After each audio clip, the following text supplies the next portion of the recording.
Magandang araw mga kabatas.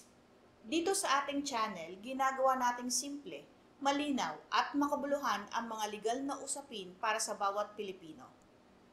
Ngayong araw, tatalakayin natin ang isang mahalagang tanong. Kailan ba legal na ipa-deport ang isang foreigner sa Pilipinas? Ano ang mga batayan sa ilalim ng batas? At may due process ba silang pwedeng i-claim? Kung may foreign national na naninirahan sa iyong barangay o kaya ay nagkakaroon ng issue sa batas, mahalagang malaman kung kailan at paano sila maaaring ipa-deport. Ang deportation ay isang administrative proceeding, hindi ito criminal case. Nangangahulugang hindi kailangan ng criminal conviction bago ito maipatupad. Ang pangunahing batas dito ay ang Commonwealth Act No. 613 o mas kilala bilang Philippine Immigration Act of 1940, particular na ang Section 37 na nagsasaad ng mga dahilan kung kailan maaaring ipa-deport ang isang dayuhan. Ang mga pangunahing grounds ay ang illegal entry. Ibig sabihin ay walang visa o fake ang travel documents ng foreigner o kaya naman siya ay overstaying beyond the allowed period. Guilty ng crimes involving moral turpitude. Ito ay kapag nahatulan ng mga krimeng may moral depravity gaya ng estafa, rape, murder o drug trafficking. Subversion or threat to public order.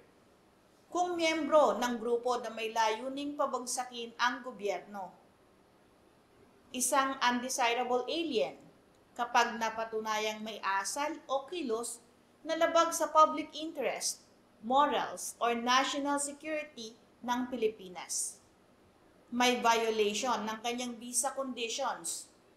Halimbawa, pumasok bilang turista pero nagtatrabaho o nagdinegosyo.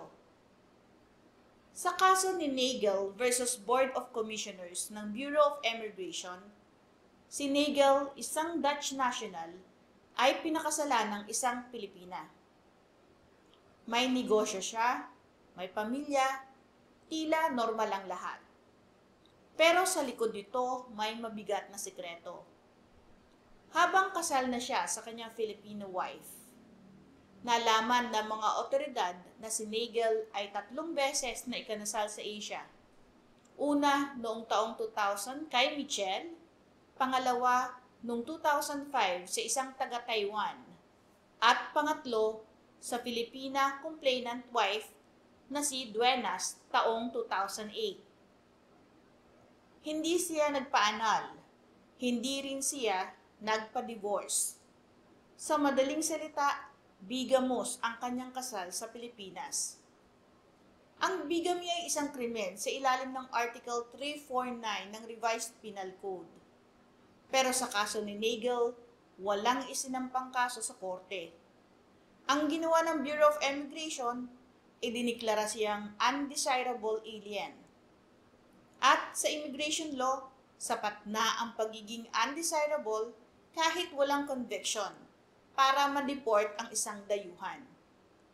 Umakyat sa Korte Suprema ang kaso at ang sabi ng Korte Suprema, tama ang ginawa ng Bureau of Immigration. Hindi kailangan ng criminal conviction para ideklarang undesirable si Nagel.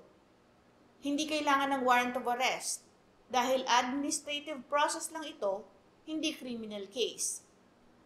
Ay karapatan si Nagel na marinig ang kanyang panig at iyon ay binigay sa kanya.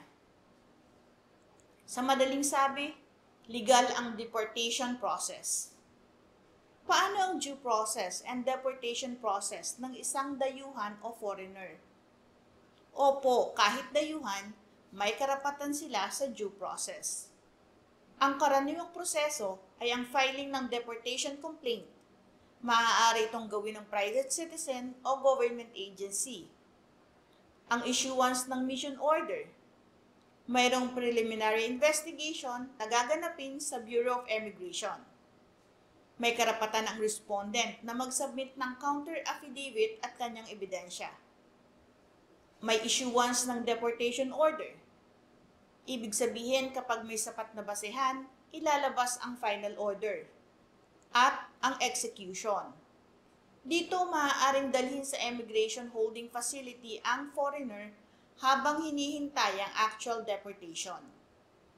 Tandaan po natin na ang foreigner ay may karapatan ding mag-file ng petition for review sa DOJ at petition for certiorari sa Court of Appeals o Supreme Court kung may grave abuse of discretion. Pwede bang ma-deport ang isang foreigner dahil lang sa pagiging bastos o maingay? Hindi po agad-agad. Kailangan pa rin ng ebidensya at legal ground. Ngunit kung paulit-ulit siyang nakakasira ng public peace, nanloloko, o lumalabag sa batas, pwedeng magsimula ang deportation case. Ang Pilipinas ay isang bansang bukas sa mga banyaga, pero dapat itong gawin ayon sa batas at may respeto sa ating soberanya. Ang mga foreign nationals ay may karapatan, pero may responsibilidad din silang sumunod sa ating mga batas. Kung gusto mo pang matuto tungkol sa mga isyong legal na may kinalaman sa immigration, criminal law at due process, like, share, and subscribe para updated ka sa mga legal explainers na simple, malinaw at makabuluhan. Patuloy po kayong manood, magtanong at matuto ng tungkol sa batas. Magandang araw po, ako si Attorney Claribel Lucila.